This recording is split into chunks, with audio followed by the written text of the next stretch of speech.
that knowledge before they start working.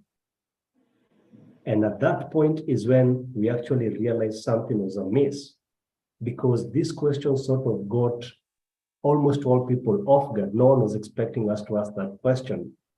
We all say that we love our children, we want the best for them, we wouldn't like them to go through the struggles and the pain we have gone. And money is just one of those ones that most of us have at some point gone through very painful experiences. So we wouldn't want our children to go through the same thing.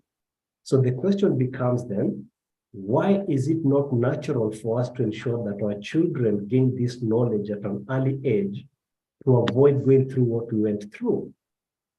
And so as you push people, you start getting some strange answers. Some will say, that's why we're taking them to school. And the question becomes, you also went to school, how come you didn't get that knowledge? And so without getting into the details of that, we realized that there was psychology that was at play here. There was something about the psychology that we were missing around that. And therefore, what we realized is that this was a 3-generation problem. So we have our fathers who've retired. They're struggling depending on us and pensions. They're trying to warn us who we're currently working. We are not paying attention to what they're telling us, but at the same time, we are going through financial struggles, and through the pain we're going through, we are not doing anything to ensure that our children gain that knowledge. So what do we expect? Our children are going to grow up, they're going to go through the same thing as us, and we will have moved to where our parents are, and at that time, we'll be trying to advise our children who will not be listening to us, and they in turn will not be doing something about their children. So it has been a 3-generation problem that has been revolving over and over the years. And Albert Einstein defines insanity as doing the same thing over and over again and expecting different results. So today I'm here to break down to you and explain to you why the psychology is the most powerful thing that is making a lot of Africans in general struggle financially. That's why I told you, please have a very open mind as I start this subject, all right? Now, in terms of personal finance wellness, we can break it down into 3 components. So the first one, we talk about the mindset. The second one is getting the right knowledge. And the third one is where you need to practice. So think of it as a life skill. It's actually a life skill because money is a commodity that you need for life. Now, what is interesting after research is that the mindset in building up these skills composes 80%. That tells you the knowledge and the practice part is only 20%. Now sit down and ask yourself, how many of the courses outside there do you know that actually handle this psychology part of it, this mindset part of it? As far as I'm concerned, from the ones I've researched, they only focus on the middle one, which is knowledge. That is why when you speak to people who attend these classes, they tell you, we got a lot of knowledge. I didn't even know. It was just amazing. We learned quite a lot of things. But if you follow their lives after 1 year, they are still almost at the same place. So what is amiss? Something is amiss there. If this knowledge is so valuable, why are we not seeing in the practical sense the change that we expect? And as you're going to notice by the end of this presentation, it's because this first part is never addressed, yet this is the one that actually causes the trouble that we see. And to prove to you that the mindset is so powerful, and the reason why we go through the financial struggles that we do, I want you to think about lottery winners. It's estimated that 78% of them go broke after about 7 years, despite winning so huge. Think about superstars, celebrities who are making millions of dollars at the peak of their careers, right? Then after some time, what happens? They just go broke. Yeah. So that tells you that financial wellness has very little to do with the physical money. There has to be another component which we're not seeing with our very own eyes. And that is where I'm telling you, it's the mindset. And that is what I'm going to break out for you today to actually see how this thing plays out. All right. So for starters, I'd like you to look at this card. And I'm going to ask you a question that I want you to think through today. Don't answer me today. We're going to take up this tomorrow. And the question is this. Assume I place this cat inside your house and I ask you to chase it. Chase it until you catch it. What is the probability that you're going to be able to catch this cat? That's the first thing that I want you to think about. Secondly, assume you're in an open place and the cat is there, and I ask you to chase this cat. What are the chances you'll be able to catch this cat? So I want you to think through that based on what I'm going to take you through. Now, it might sound so silly me telling you this, but assume the only way I tell you to catch this cat is to chase it. There's no other possibility of you catching this cat. You have to run after it until you catch it. How long do you think it will take you to catch? And this is precisely the general framework of how our minds are programmed from when we're very young to actually chase after money. And so we spend years of working so hard and chasing after it and chasing after it, and we retire with very little, which means you've not been able to catch that cat, which we believe by chasing it in the way we are taught is going to make us catch it. That's why our folks end up retiring tired, no finances to really get them a comfortable life. That's why they have to heavily rely on pensions and upkeep from us. So this is going to make a lot of sense at the end of the presentation, combined with what I'm going to cover tomorrow as well. Okay, so let's get into the details now. Now, the reason why we all struggle in all other things beyond even money, it's because we do not know who we are. If I ask you today to tell me, who are you? What would you tell me?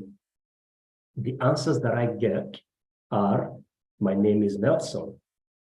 And then I ask Nelson, what if you change your name today to Peter? Will that change who you are? Then Nelson goes like, no. Then I say, then you cannot say your name defines who you are. So who are you? Others will tell me I'm the HR head of such and such a company, you know, in terms of position. And I tell them, okay, fine. What if you set up your own company that is doing something different and so successful, and you leave this department or the sector of HR? Will that change who you are? And they tell me no. So does your position then define who you are? And so when you start digging deeper, you realize that these words we use to define who we are just labels that we use to define the limited time that we have on this earth that we live. But that is not really who we are. So the day we get to understand who we really are, that starts shifting how we look at things, okay? So the answer to who you are, because of time, it allow me just to go quickly through that, comes from the scriptures where God talks about he created humans in his own image and likeness. So when you hear about image and likeness, what comes to your mind? A lot of people will underline the word image to reflect something physical. But then if you think deeper, you realize God can appear in so many forms if he chooses to do that. He appeared in Moses as a burning bush, he appeared on someone else as a sound, and so forth. So we cannot attribute that verse to mean something physical, okay? So we dig deeper and we ask ourselves, what does it mean? So the way to look at it is this way. I want you to imagine this finger here I'm holding. This is God. We're just trying to imagine, we're trying to create something that can make our minds visualize exactly who we are. So if we say this finger is God, and then God created these 5 creations on the left, on my right-hand side, and he made one of these 5 creations to reflect its image and likeness, then obviously of these 5, this finger represents the image and likeness of this, okay? So we say, whatever it is that God is made up of, he made sure that when he created us in this image, we reflect that. So we are a reflection of what God is made up of. He chose that specific to make us that. So we go ahead and ask ourselves, in our very own understanding, how can we define God? And the simple answer to that question is God is the creator. He's the creator of heaven and earth, the great seen and the great unseen. And so if this finger is God and this God is the creator and he created you in his image, then this makes you a creator as well. That's the first point you're supposed to get. So God created you in his image, meaning he gave you that power to create anything that you choose for yourself. Okay? So that's the first answer that I want you to understand. You are a creator. And being a creator, how do we create them? We go to the next step. So we want to understand the creation process. The creation process, again, has to reflect that which created that which is God. So we go ahead and study how God created the universe and the world. So the first thing that God did is he had a thought. I would like to create the world. So it starts with a thought. So any creation starts with a thought. And because we are created in this image, we have to reflect the same. It means even for us, when you're starting to create something, it starts with a thought. And then secondly, God spoke the word, and the word became flesh. So it means even for us, the second step is speaking. Okay? But now when you speak things as human beings, do they automatically happen? No. There is a third step. And that third step is a repetition of the first two. So the more you're thinking about something and the more you're speaking about it, what you don't realize is you are in the process of creating that thought into this physical world, to materialize it, to become a reality.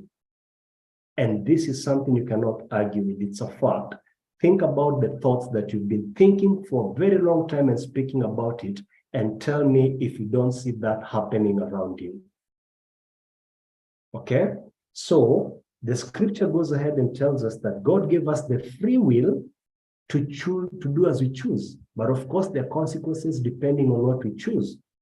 But for you to make that choice comes from a thought, which means God has given us the free will to create what we want for ourselves through this process that I'm taking you around here.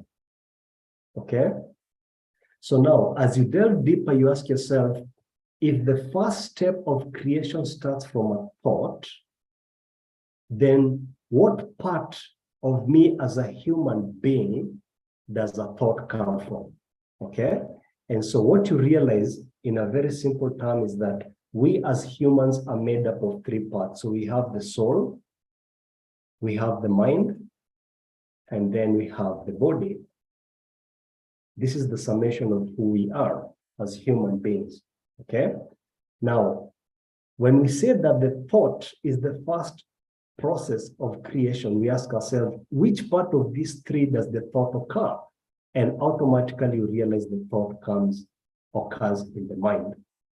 So the mind means that God gave us a tool to create what we want for ourselves, that he denied other creation. This is what differentiates us human beings and animals. Animals have a soul and they have a body, but they don't have a mind. Okay?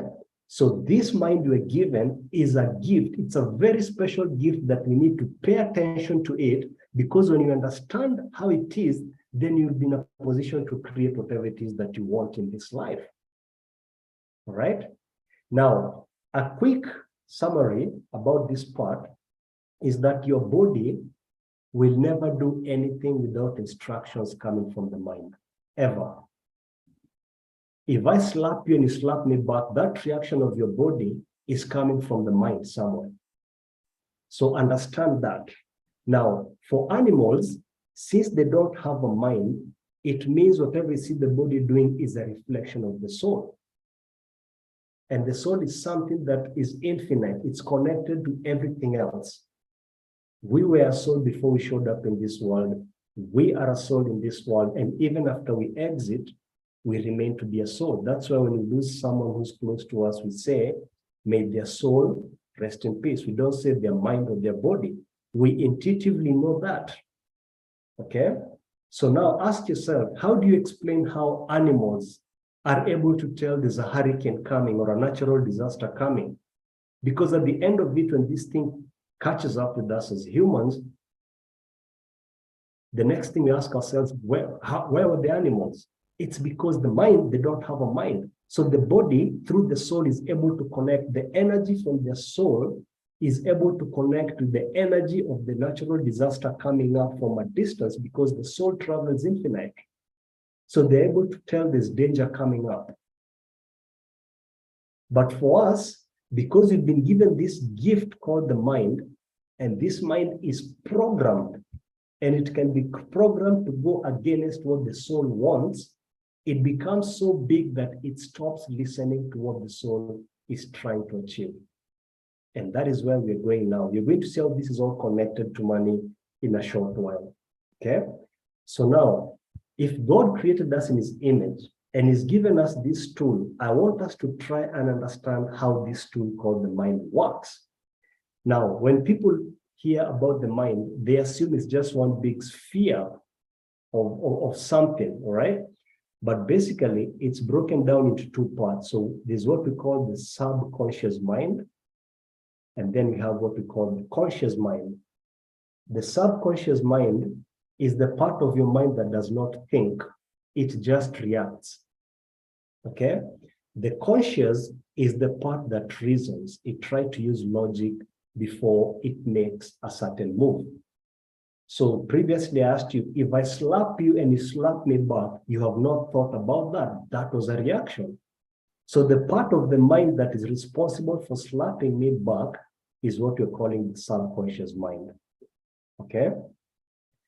Now, pay attention to this, because this is where now it starts. Now, the way God has created us is that in the first 7 years of your life, you operate 100% from the subconscious mind and 0% from the conscious. That means you're not conscious aware of what is going on around you. Okay? And let me just prove this to you. Take a 4-year child who knows you. If you're standing on one side of the road and they see you and they know you, what will they do? You'll find naturally they'll run towards you. Why? Because their conscious has not evolved to that point of interpreting this is a road. Therefore, there are cars which are passing by, which means before I cross, I need to check left and right to ensure that it's clear before I cross. To them, they just react. So that is proved right there and then. Then the next thing becomes, then when we're born, what is in the mind? Is it born with something or there's nothing? Is it blank? And the answer is it's blank. There's nothing in it. That is why if you hold a newborn baby, even a 1-year-old baby, why do you feel so happy, even if you don't know them? Even if you watch let's say you're watching TV or you're going through a magazine and you see a 1-year-old baby just smiling, you just feel peace, you feel happiness. How do you explain that? It's because everything is energy. The soul is energy. Now, because the mind has not been programmed with anything, the effects of the body, the energy coming out of the body is a reflection of the soul. And the soul is up to love. There's nothing else the soul wants in this world. It only wants to experience love. That is why your soul, as much as it's hidden deep inside, connects with theirs from where they are, whether it's a paper, it's something on TV, or it's a baby you're holding, you feel that energy. And you wonder why that is the case. So now we're saying that this child is brought up and the mind is blank, it has nothing. But depending on the environment where you're raised, depending on the beliefs around where you're raised, those start getting instilled in your mind. Okay? And what happens is the way the subconscious mind learns is through repeated observations. So think of it this way. The first time you expose your child in something new at this age, it leaves a trace in the mind about that experience. Think of it like building a building. So the first thing is you dig, then you put the first gravel. The second time you take that child through a similar experience, you add another layer of the same. So it's like putting the first layer of stones. The third time is the second layer of stones, the third layer. So every repeated observation this child is taken through this, it keeps building up and up and up. And that forms the foundation of how this subconscious is going to be reacting depending on what is fed inside. Okay? So the child is helpless from what is being programmed in them. It's just like a software. When you buy a laptop that has no information in it, and you're starting to install these softwares to do this, and that. So assume you want to be doing numbers, you want to be calculating numbers. Even still, Microsoft Word, do you expect to ever have any results in terms of what you're trying to achieve, which is calculating numbers? And the answer is no. So no matter how many versions you keep upgrading of Word, you're never going to have the outcome of calculating your numbers. That is exactly what I'm talking about. So if you're fed up the wrong programs from when you're very young, and the truth of the matter is that all of us were raised up with a society that fed us the programs to work for money instead of money working for us. And so that belief system grew in us over and over the years. And as the years went by, it solidified and became this giant wall that you can't shake. Okay? So after 7 years, what happens? After 7 years, what happens is that the subconscious drops to 95%, and then the conscious only takes up 5% for the rest of your life.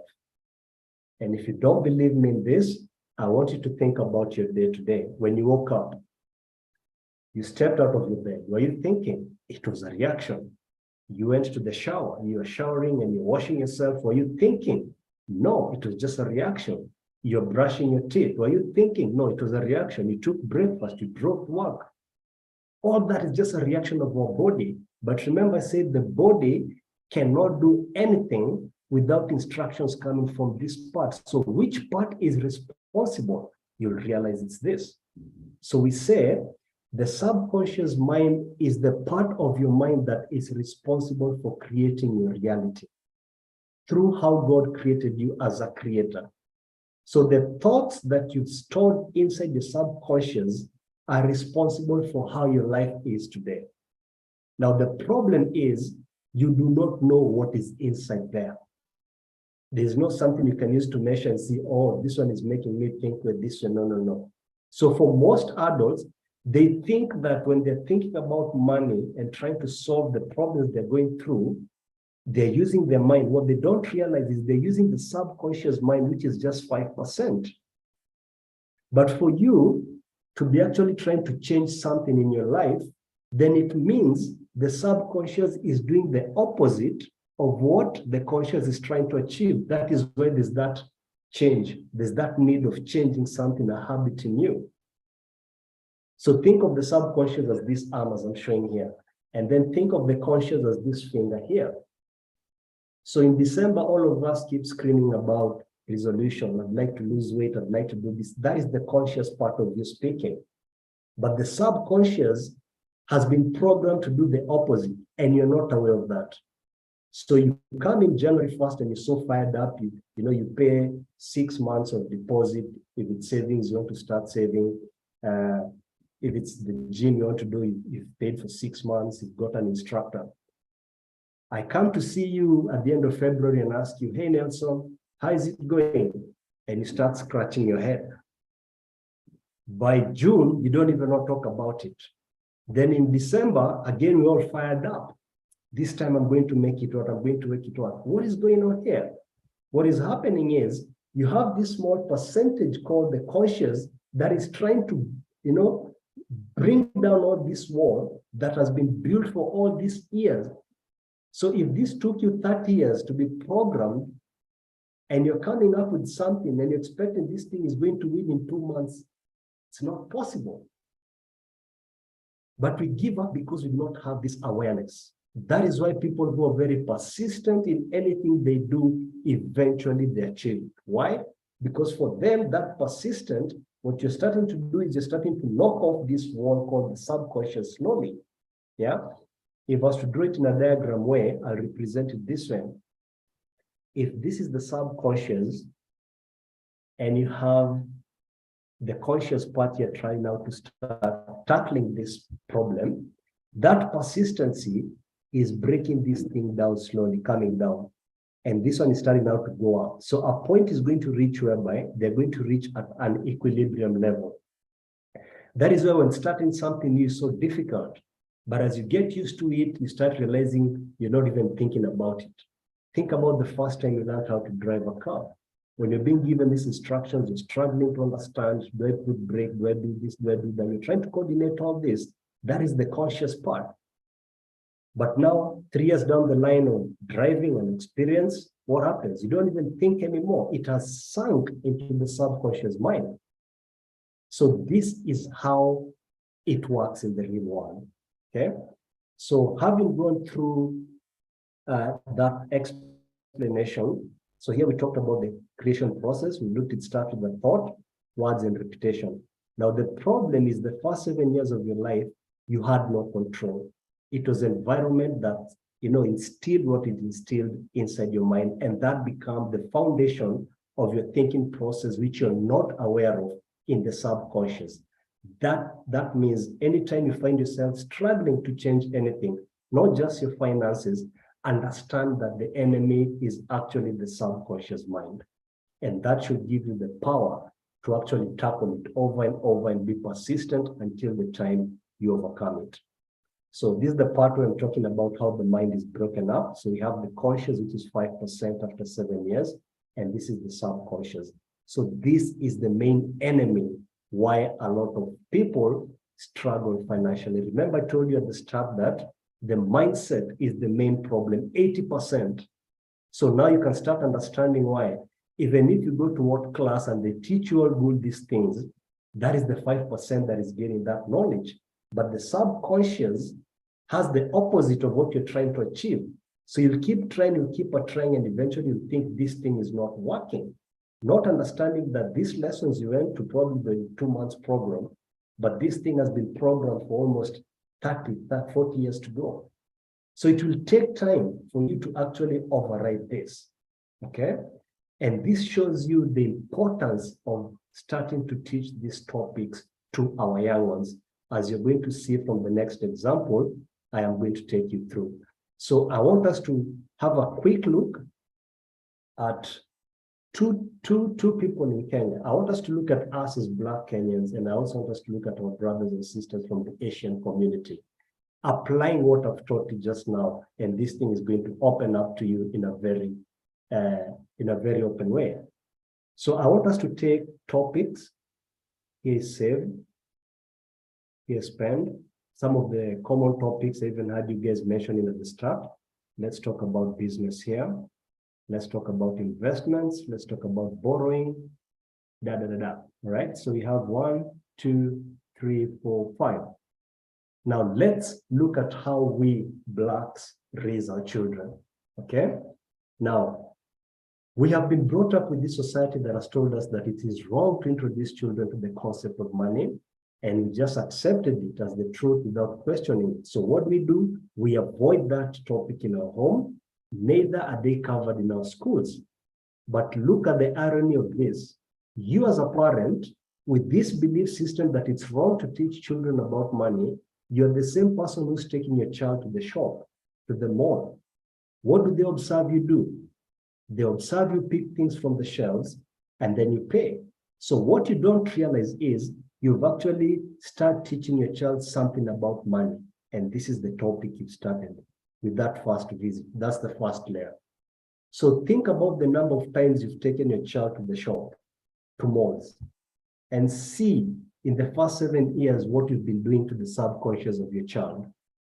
This is it. Now, if you bring in the concept of advertisements from radio and TV, we are all bombarded with advertisements left, right, and center. And all this is sinking and fermenting that into the subconscious mind. All right? Now, I'm going to draw another diagram here that is going now to show you exactly what happens to us. So this is time, and this is wealth. So this is 0 here, this is positive, and this is negative. And then we're going to break it down into 7 years, 23, then we have 30, then I'm going to have 60 here. So what happens in terms of the above diagram, what we say is that in the first 7 years, our children have no wealth. But what we don't realize is that we are so responsible of shaping their subconscious mind to be consumers. So what we teach our children over and over for the first 7 years is money is for spending. That is why at 3 years old, when you're leaving the house, your child is going to tell you, Mom, Dad, ukirudi jioni, unilete. Imagine if your child told you tomorrow in the morning, Mom, Dad, ukienda uninvestie for government bond. What will you think about that? I know most of you laugh, but why are you laughing? Why don't you laugh when they tell you to buy? You see how this thing plays out in the mind. So we said the first 7 years, we teach our children that money is for spending.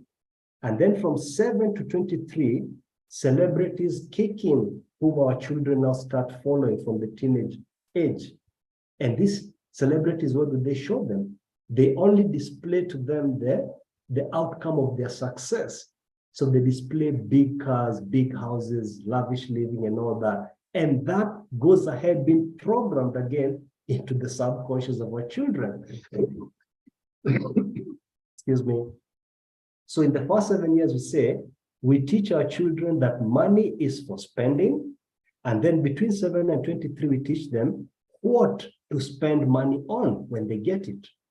So when they reach this point where now they finished university and they get a good job, those who are lucky enough to do that, the banks come knocking. Hey, you qualify for unsecured loan. How much? 5 million. You're kidding me. 5 million. What is the first thing you expect them to do? Quickly, they'll go buy a car. What is a car? It's a liability. So what happens in their wealth graph? It goes down. So they start paying, then the bank comes, hey, we are really happy with your analysis, you're paying on time, would you like a top-up? So according to the subconscious, I bought the car, I've not been flying around, I've not done this, I need to move to a certain place. They take that loan, down they go again. So by this time is when the settling down with to start a family, and then we've created this society that has defined love is about spoiling each other. So before these two couples realize what is really going on, they have a baby on the way, and they realize that almost half of their salary is always going to pay loans of things now they cannot even, pinpoint and say this is what we did with their money. So we've done a calculation and realized most of people actually break even around here because as children grow up, the responsibilities increases. So by this time they're thinking, why should I wait? Why should I live here? Let me just wait until the retirement age, and then I'm going to get something called a handshake. That handshake, I'm going to start doing businesses here and there, and I know my life is going to be comfortable. Do they have the experience of business? No, they've been employees here. Do they have the right knowledge? They don't have it. As a matter of fact here, fear played so much in them because the fear of losing your job, drives you to say, that means I'm done. How will I settle my loans from the bank? So you keep quiet. You don't want to speak something in case it rubs your bosses off badly. So by holding yourself back, you start freezing your thought process. You stop activating it to be creative and imaginative. So by this time when they're resigning, what these people do is they look around what others are doing, and then they come up with the assumption that that business is good. And before you know it, like anything in life, there's always up and down before you become a master of anything. There's no child who's brought up and they start running straight away. It's a process. So before they learn this process, all the money is gone. This is why, ladies and gentlemen, us as Black Kenyans, our forefathers are heavily relying on upkeep here from us and pensions. They are trying to warn us here. We are not paying attention despite us going through this. And we, in turn, are continuing with the old belief that it's wrong to teach children. So it continues being that cycle I was talking about. Okay, quickly, let's look at Indians. So Indians, of course, they're going to be exposed to spending because this is something that goes on TV. They buy things in the house. but you find them in the shops of their parents. So they start observing how businesses are done by just sitting there. They're absorbing that. And you cannot learn how to do a business without understanding how to borrow. Otherwise, that business is not going to be sustainable. And through that, you learn how to save because of expanding your. So all these other things become automatic for them. So in the graph, we say in the first 7 years they're here, they have no wealth, but look at the purple things that they've been programmed. They do the same thing, even if the celebrities come here, these people also been exposed to something else. So the subconscious is being exposed to how really money works. So when the banks come to offer them loans here, these people, what do you expect? And the graph goes this way. Compare that to us. And this is why you hear them saying, my grandfather came to Kenya with $100, and today they own 5 companies. You and I and our forefathers are still striving to be employees of these big companies because we are conditioned in our minds and we are not aware of this. So this is what the problem really, really is about us. It is the reason why you hear our billionaires die and their children and families fight left, right, and center as the assets get depleted. You'll never hear of any Asian origin billionaire who passes on and the family fights. As a matter of fact, the children take those businesses to the next level. So no matter how much amount of prayers we keep doing that until we change, because God gave us the free will to choose, to create what we want. Now, without our realization, what we have been creating is to work for money instead of money working for us. And this is the main problem as to why people struggle. Just putting it in a very simple term, that is why we struggle a lot, okay? So what would be the ideal thing to do? The first thing would be first, learn to tackle the mindset, learn to understand how it works, how it functions. This is something you go very deep into until you really get it. And then once we start doing that, we now start coming up with what we call the right knowledge. So if we look at the topic of today, we said we're going to speak about money and mind. Tomorrow, we're going to be looking at scarcity and abundance. So based on what I've covered here today, which is I've scratched the concept of the right mindset. Now, tomorrow, I'm going to apply this to show you in terms of the knowledge, the kind of knowledges, the contribution that our schools has, contributed to make us, really struggle financially. And whether you like it or not is the truth. Our schools were designed to make sure that we work for money instead of money working for us. That is something I'll be covering tomorrow for you to get to understand this, okay? So because of time, I'm going to end my presentation at that point. I am happy to take any questions that you may have for me. Thank you, everyone, and thank you, Nelson. Wow, Andrew, thank you very much. We learned a lot. And we'll talk about the enemies within for us in creating wealth and even managing what we have. Then we've learned the within, where it is the subconscious. At some point, I felt like we're going back to psychology class, and I was wondering, where is Andrew taking us? Are we going back to psychology and all that? But you've wrapped it up very well for me. I would say that I've learned much. And I would check if we have any question or comment from the team that have been listening here. And I've seen my friends are here from various quarters in HR, and my senior Bernard Ambassa is also here. Yeah, so now I just want to check if do we have any comment? I can see Helen Musalia is also part of this. So thank you everyone for attending. Yes, could I please have these slides sent to my email? So that when someone is asking for the email, so that we'll discuss and see how we can share. Maybe tomorrow, once we have the whole class complete, then now we can combine everything. And if Andrew allows, then we'll be able to share. So do we have any questions? If you don't have, then I'll just do a poll, a very quick one. So if you can see that poll, you can actually give us some few answers, what you think about the session, so that as we prepare for tomorrow, because tomorrow we are saying that there is abundance and there's also scarcity. And I've been thinking, yeah, how is it? And someone is saying here, Andrew, you need to talk about the tax issue. So the Anbahati is saying, but I would like Andrew to talk about black tax and how we can navigate around it. The tax system that you're also having. So, Andrew, I don't know, Yeah. under scarcity or what? Yes. Okay, the answer to that question is, again, what happens is a lot of people try to look for fixed solutions. What we're trying to do is go step by step, first addressing what the main really issue is, which is the mindset. Then once we come from the mindset, we're going to come out to the part of the knowledge. So tomorrow I'll just be scratching about the knowledge that has been pushed on us since we're very small. And you're going to see clearly how some of the knowledge that is passed on what we call financial literacy is actually designed to make others benefit before you. So that brings awareness of how controlled our minds are without our realization. Now, once those two are covered is when now we can start moving into the depth, into the details of those topics. But what I'll do is quickly tomorrow, I'm going to create about three minutes or so to speak on that black tax. Wow. Yeah. Yes. So actually, with because I was thinking about the issue to do with the loans and all that, borrowing and investing and all that, and I saw it. You got it out clearly how it is, and I would actually say that this one relates very well. And the poll is going out well, and I just want to close the poll so that we can end our session.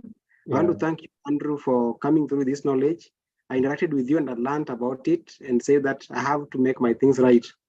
So say that we can also share and you agree to share with our team that with my connections within HR space. And I think that they are loving it also because a number of 60 participants is a good number. They can actually